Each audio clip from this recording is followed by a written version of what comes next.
जी, तो हमारे पास next question है क्वेश्चन नंबर 33। तो इसको देखें तो हमें इस डायग्राम में अंदाज़ा हो रहा है कि ये एक सीरीज सर्किट है, नंबर 1। दूसरी बात, यहाँ पर थर्मिस्टर यूज़ किया गया है, सीरीज़ में कनेक्टेड है। और थर्मिस्टर के बारे में हम क्या जानते हैं कि रेजिस्टेंस और टेम्परेचर में इन्वर्स रिलेशन होता है। ये हमारे पास एक बैटरी है, a battery of electromotive force 12 volts. Negligible है इसकी इंटरनल रेजिस्टेंस। इसको कनेक्ट किया गया एक फिक्स रजिस्टर के साथ, जिसकी वैल्यू आपको ये शो करवाई गई है, और एक थर्मिस्टर दिखाया गया है सीरीज़ के अंदर। अच्छा, आप देखें, initially the temperature of the thermistor is 15 degree Celsius. उस वक़्त हमारे पास जो टेम्परेचर के करस्पॉन्डिंगली करंट था 0.10 एम्पियर्स है। फिर क्या कहता है, टेम्परेचर थर्मिस्टर चेंज किया। चेंज तो किया, ये नहीं बताया चेंज क्या है, मतलब टेम्परेचर बढ़ा है या कम हुआ। लेकिन ये ज़रूर पता चल गया कि उसकी करंट की वैल्यू जो है वो पहले से बढ़ गई है। अच्छा, हम वैसे जानते हैं कि V is equals to I R होता है। V/I is equal to R हुआ, मतलब कि यहाँ पर रेजिस्टेंस और करंट में इन्वर्स रिलेशन है, जैसे कि हम जानते हैं, सीरीज सर्किट दिया हुआ है। अच्छा, इसका मतलब ये है कि करंट बढ़ा है। अगर हम यहाँ पर देखें कि ये हमारे पास 0.10 था, ये 0.12 है, करंट की वैल्यू क्या हुई है, बढ़ी है। अगर करंट बढ़ा है, इसका मतलब है रेजिस्टेंस क्या हुई होगी, कम हुई होगी। अगर रेजिस्टेंस कम हुई है, रेजिस्टेंस कम होने का मतलब क्या होगा, टेम्परेचर बढ़ा होगा, क्योंकि हमें पता है कि रेजिस्टेंस और टेम्परेचर में इन्वर्स रिलेशन है। अगर रेजिस्टेंस कम हो रही है, इसका मतलब है टेम्परेचर क्या हुआ होगा, इंक्रीज़ हुआ होगा। तो इसका मतलब है हमारे पास जो ऑप्शंस दी हुई हैं A, B, C, D, उसमें A और C में टेम्परेचर के इंक्रीज़ करने की बात की हुई है। बाकी रही बात यहाँ पर कि रेजिस्टेंस के साथ क्या होगा। रेजिस्टेंस से ज़ाहिर है, अगर हम पहले देखें, हमें कैसे पता चलेगा कि 60 है या 100 है, इसका अंदाज़ा कैसे हो सकता है। हमें जनरली ये बात पता है, V is equals to I R, और रेजिस्टेंस जो होती है वो V/I हो गया। टोटल रेजिस्टेंस की बात करें अगर, क्योंकि सीरीज सर्किट है यहाँ पर, तो यहाँ पर total resistance, total voltage and total current की बात कर लेते हैं। तो जो हमारे पास रेजिस्टेंस होगी वो कितनी होगी, 40 + RT टोटल रेजिस्टेंस।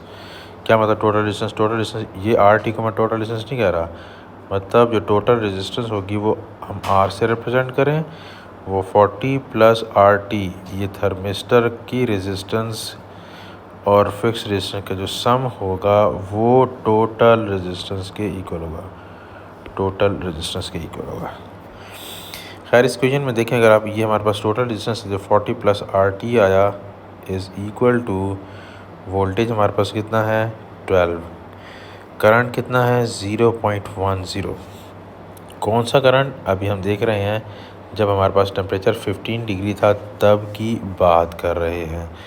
ठीक हो गया। अब यहाँ से अगर आप इसको सॉल्व करें, 12 डिवाइडेड बाई 0.10, आपको जो आंसर देगा 120 देगा। 40 + RT आ जाएगा। यहाँ से अगर आप रेजिस्टेंस निकालें तो हमारे पास कितना है कि 120 - 40, हमारे पास आंसर कितना आ जाएगा इसका, 80 ओहम्स। इसका मतलब ये हुआ, जब हमारे पास टेम्परेचर 15 डिग्री था, उस वक़्त रेजिस्टेंस क्या थी, 80 थी। इसका मतलब है कि हमारे पास जो 15 डिग्री करस्पॉन्डिंगली रेजिस्टेंस 80 आ गई। तो हम अगर देखें कि हमें पता चल रहा है कि अब यहाँ पर क्या हुआ, करंट की वैल्यू जो है बढ़ी। करंट की वैल्यू जब बढ़ती है, रेजिस्टेंस कम हुई। इसका मतलब ये हुआ कि 80 से रेजिस्टेंस क्या होगी, कम होगी। ठीक है ना, समझ आ रही है बात। यानी 15 डिग्री था, 15 डिग्री सेल्सियस था, तो रेजिस्टेंस कितनी थी, 80 थी। क्योंकि करंट बढ़ा है 0.10 से 0.12 हुआ है, करंट बढ़ा है, रेजिस्टेंस कम हुई है, पहले 80 थी तो अब 80 से कम होगी। अब देखिए हमारे पास जो ऑप्शंस दी हुई हैं 60, 60, 100, 100, तो इसमें से हम किस तरफ जाएंगे? ऑब्वियस ही बात है 80 से जो कम दिया हुआ है वो एक ही ऑप्शन में दी गई है, वो कितनी है हमारे पास? 60 है। तो हमने पहले ये देखा कि हमें तो ये बात समझ आई कि डिसाइड ये हुआ था कि टेम्परेचर बढ़ता है, तो मैंने देखा कि ए और सी में टेम्परेचर बढ़ रहा था, तो हमें थोड़ा और आइडिया हो गया कि ए और सी में से किस ऑप्शन को हम करेक्ट ऑप्शन कहेंगे। 100 तो हम कह नहीं सकते क्योंकि वो 80 से ग्रेटर हो रहा है, यहाँ 80 से हमें कम चाहिए, तो क्या हुआ हमारे पास? 60। तो हमारा करेक्ट ऑप्शन कौन सा बन गया? A option is the correct option. Next question देखते हैं, ये भी बच्चों को थोड़ा सा मुश्किल लगता है।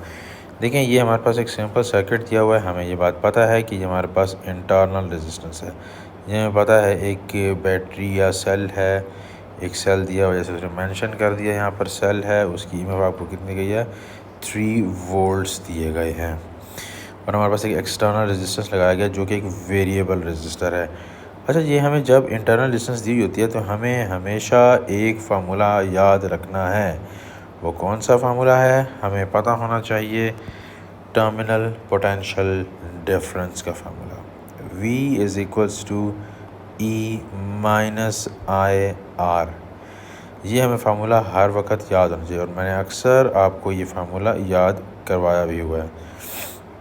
अच्छा, आप देखें कि ना यहाँ पर ग्राफ दिए हुए हैं ABCD में, अगर आप गौर करें तो Y एक्सिस पर वोल्टेज दिया गया है, X एक्सिस पर करंट दिया गया है।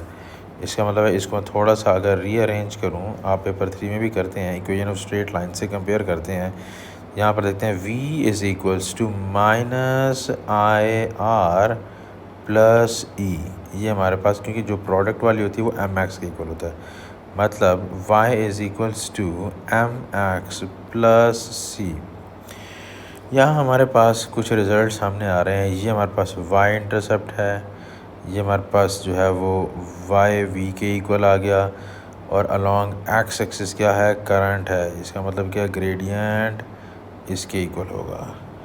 तो इसको हम ज़रा लिखें कि ग्रेडियंट किसके इक्वल आ गया? माइनस R के इक्वल आ गया। ठीक है, x क्या हुआ हमारे पास? करंट हुआ, y क्या हुआ? वोल्टेज हुआ। ठीक है, और हमारे पास जो y इंटरसेप्ट है वो E के इक्वल आ गया, और y इंटरसेप्ट जो है वो E के इक्वल तो आया, और E है क्या चीज़? हमें समझ आ रही है, ये चीज़ होती है इसे हम E बोलते हैं, EMF। यहाँ पर इसकी वैल्यू कितनी आ गई? 3.0। एक तो हमें पता चल गया y इंटरसेप्ट कितना है? 3.0 है। तो ढूंढने ज़रा इस ग्राफ के अंदर ABCD में आपको y इंटरसेप्ट कहाँ कहाँ पर 3 के इक्वल नज़र आ रहा है। ये देखें, B ऑप्शन में भी y इंटरसेप्ट 3.0 है, और C ऑप्शन भी y इंटरसेप्ट 3.0 है। इसका मतलब है A और D तो हमें क्या हुआ, समझ आ गया कि ये गलत है। अब सेलेक्ट करना है कि ये करेक्ट ऑप्शन कौन सी हो सकती है, बी और सी में से। यहाँ हमें हिंट कहाँ से मिलेगा? अब देखें कि यहाँ पर अगर गौर करें इस बात के ऊपर, एम क्या? ग्रेडियंट, ग्रेडियंट माइनस आर के इक्वल आएगा। ले जी, इधर आते हैं, हम दोबारा लिखते हैं, M is equals to minus R, M is equals to minus, और ये क्या है? आर क्या है? Internal resistance. ये देखें इंटरनल रेजिस्टेंस की वैल्यू दी गई है आपको, इसकी वैल्यू कितनी है? 0.50 ओम दी गई है। अच्छा, ये ग्रेडियंट के लिए एम लिखा है ना मैंने, तो ये नेगेटिव का साइन क्या बता रहा है? ये देखें सारे ग्राफ्स नेगेटिव ग्रेडियंट के हवाले से, ये तो नेगेटिव यहाँ पर बैलेंस्ड कंपनसेट हो जाएगा। बाकी रही बात, ग्रेडियंट निकालें आप बी और सी में से, क्योंकि हमने कहा है बी और सी में से कोई एक करेक्ट ऑप्शन है। आप ग्रेडियंट निकालें, जिसका ग्रेडियंट 0.50 आ जाएगा वो हमारे पास करेक्ट ऑप्शन होगी। तो हम देखें यहाँ पर हमें वैसे यहाँ से थोड़ा सा आइडिया हो रहा है, 0.5 का मतलब हाफ़ हुआ, और यहाँ देखें अगर मैं इसका ग्रेडियंट निकालूँ, जो ग्रेडियंट होगा वो हमारे पास डायरेक्ट ही देख लें आप, यानी हमें पता है ये y2 minus y1 divided by x2 minus x1 कितना आ जाएगा, ये हमारे पास y1 हुआ, ये हमारे पास y2 हुआ, तो y2 हमारे पास 0 आ गया, y1 कितना 3.0 आ गया। अगर हम बात करें x1 की तो x1 हमारे पास 0 है, x2 हमारे पास कितना है 6, तो 6.0 माइनस 0 आ जाएगा, तो हमारे पास answer minus 3.0 divide by 6.0, answer हमारे पास कितना माइनस 1/2 मतलब माइनस 0.5।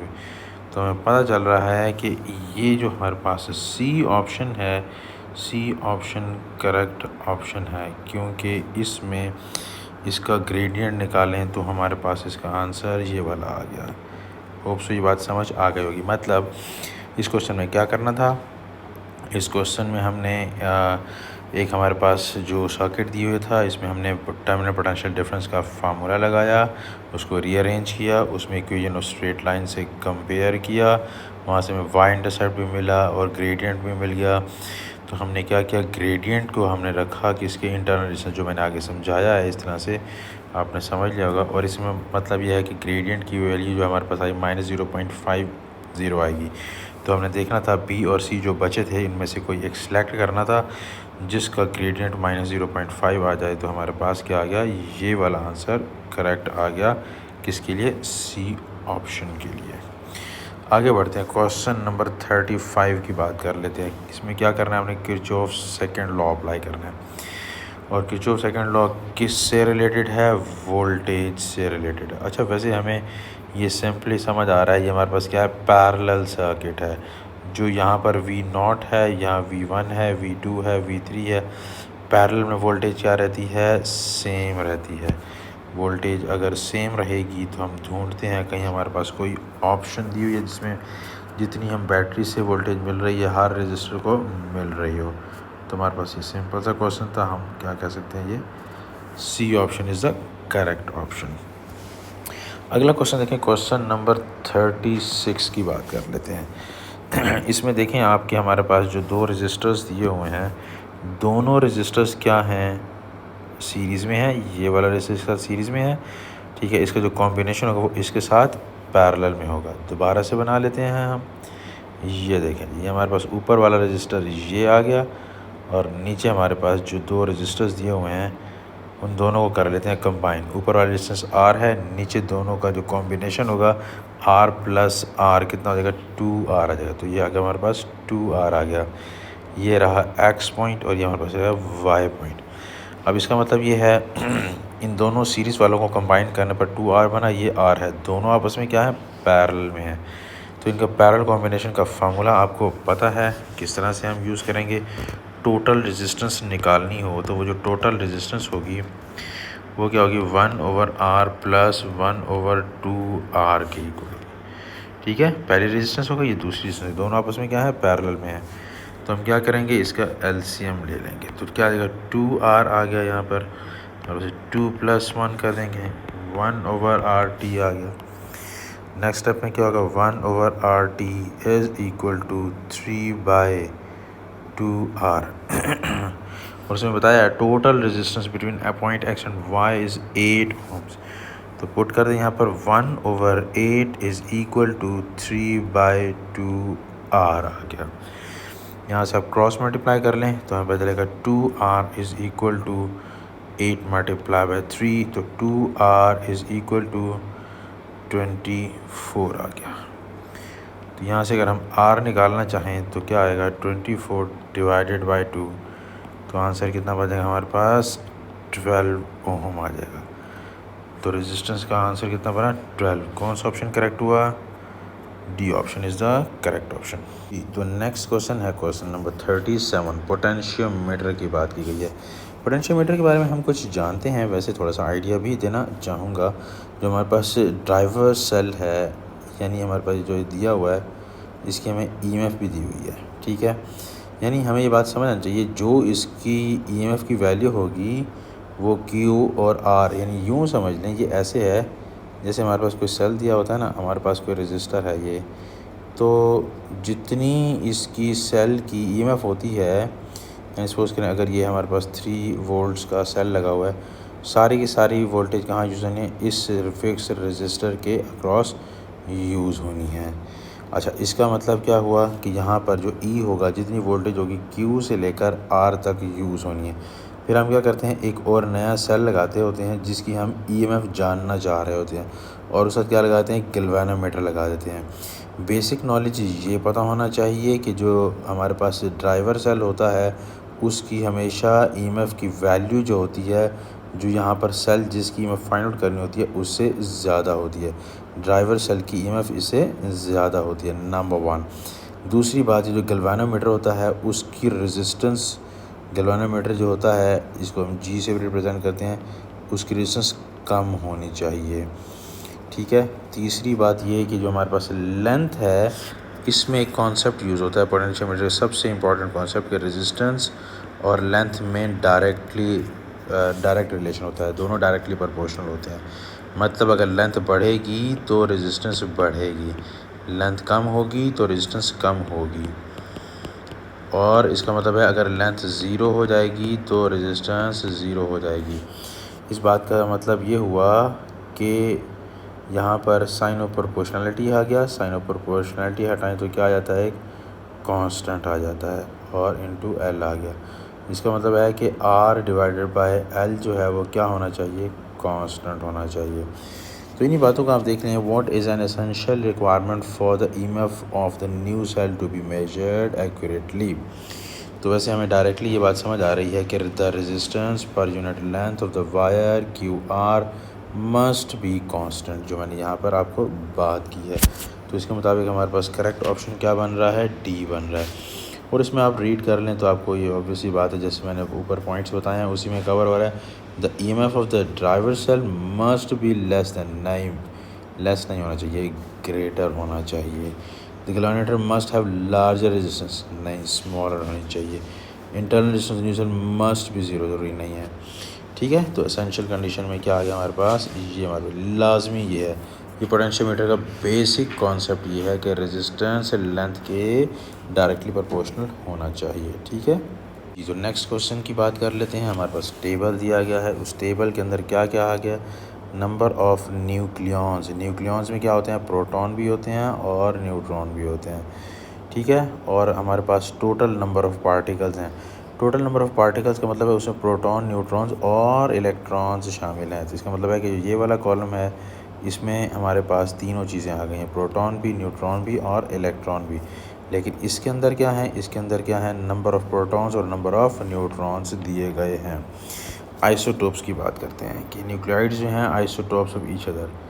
इसका मतलब क्या हुआ, आइसोटोप्स एक दूसरे के कब हो सकते हैं, जब उनका प्रोटॉन नंबर सेम होगा। तो हम क्या कहते हैं, क्योंकि उसने ये बात भी की है कि जो एटम होगा न्यूट्रल होगा। एटम न्यूट्रल होने का मतलब क्या होगा कि नंबर ऑफ़ प्रोटॉन्स जो होंगे, नंबर ऑफ़ प्रोटॉन्स जो हैं वो नंबर ऑफ़ इलेक्ट्रॉन्स के इक्वल होंगे। अच्छा, अब आप ख़ुद बताएं कि नंबर ऑफ़ न्यूक्लियॉन्स में से total number of particle minus कर दूं मैं, तो मुझे क्या मिल जाएंगे, नंबर ऑफ़ इलेक्ट्रॉन्स। क्योंकि ये वाला नंबर जो है ये तीनों का सम है और ये दो का सम है, प्रोटॉन और न्यूट्रॉन का। ऑब्वियसली बात, इसमें से इसको माइनस करूँगा तो हमें क्या मिल जाएगा, अगर हम देखें पहले के लिए 30 माइनस 19 कर दें तो पहले का आंसर कितना आ गया हमारे पास, 11 आ गया। दूसरे में देखें अगर आप 31 माइनस 19 कर दें तो आंसर आ गया 12 आ गया। तीसरी की बात कर लेते हैं तो 32 माइनस 21 कर लें तो आंसर आ गया 11 आ गया। लास्ट ऑप्शन की बात करते हैं तो हमारे पास 31 माइनस 22 कर लें तो हमारे पास आंसर कितना आ गया, 9 आ गया। तो 11 यहाँ आया, 11 यहाँ आया, तो 11 क्या चीज़ हैं, ये दोनों ए अपना W हो गया और क्या हमारे पास Y हो गया। ये दो ऑप्शन हैं जिसमें नंबर ऑफ़ इलेक्ट्रॉन्स एक जैसे यानी 11 है। क्योंकि नंबर ऑफ़ इलेक्ट्रॉन्स एक जैसे हैं तो नंबर ऑफ़ प्रोटॉन्स भी एक जैसे होंगे। क्यों, क्योंकि न्यूट्रल एटम है। तो हम क्या कहेंगे, इसके मुताबिक हमारी ऑप्शन करेक्ट ऑप्शन क्या बन गई, बी ऑप्शन बन गई। ठीक है ना, समझ आ गया होगा कि हमने टोटल नंबर ऑफ़ पार्टिकल्स में से नंबर ऑफ़ न्यूक्लियॉन्स माइनस किए तो नंबर ऑफ़ इलेक्ट्रॉन्स मिल गए। तो देखा W और Y के नंबर ऑफ़ इलेक्ट्रॉन्स तो सेम आ रहे हैं, अगर इनके नंबर ऑफ़ इलेक्ट्रॉन्स सेम है तो नंबर ऑफ़ प्रोटॉन्स भी सेम होंगे। ठीक है, और नंबर ऑफ़ प्रोटॉन्स सेम हो तो वो क्या होते हैं, एक दूसरे के आइसोटोप्स होते हैं।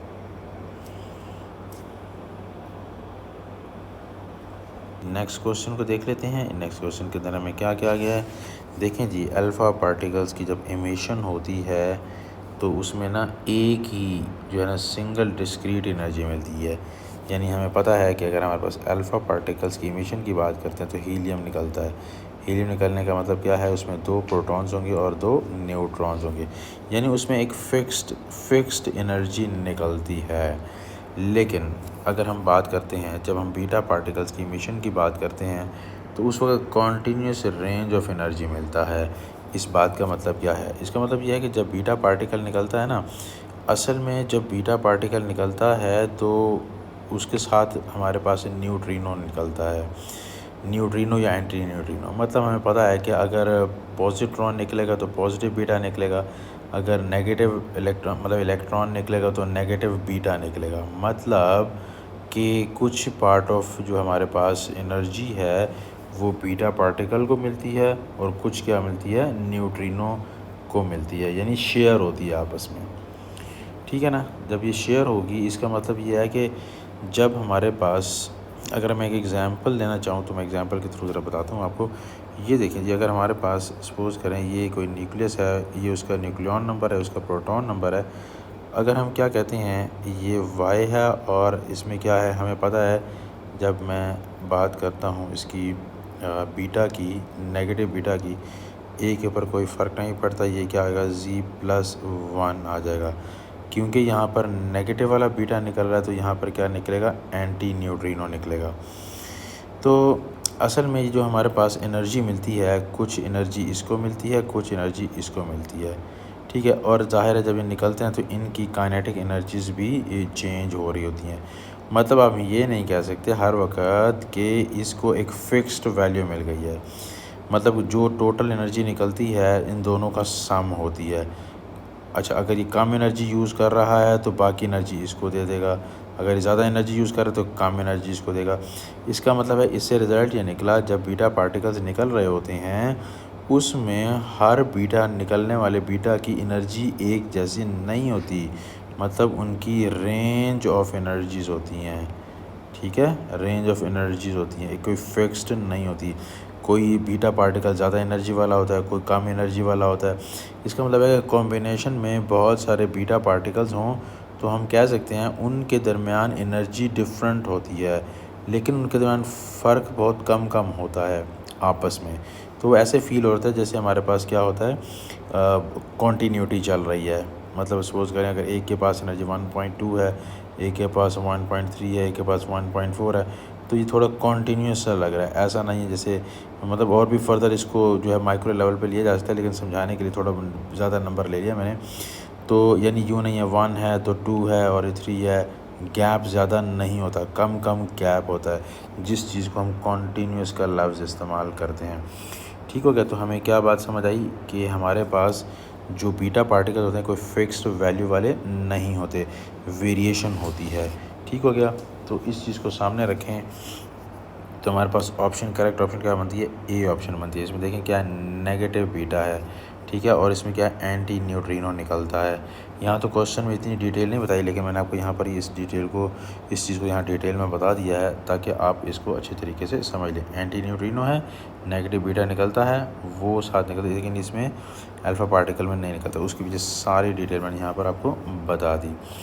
ठीक है जी, आगे चलते हैं क्वेश्चन नंबर 40 की तरफ। Some particles are combination of 3 quarks. समझ आ गई, हमें पता है 6 टाइप्स के क्वार्क्स होते हैं।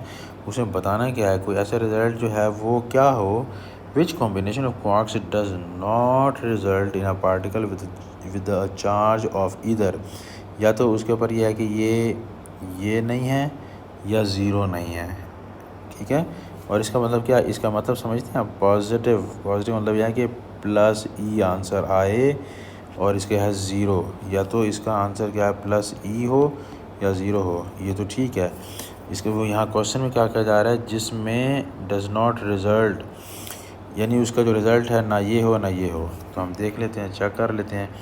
हम ए ऑप्शन की बात करें, अप डाउन, डाउन की बात करें, अप के ऊपर चार्ज कितना होता है +2/3e, डाउन के ऊपर -1/3e, और फिर डाउन के ऊपर -1/3e आ जाएगा।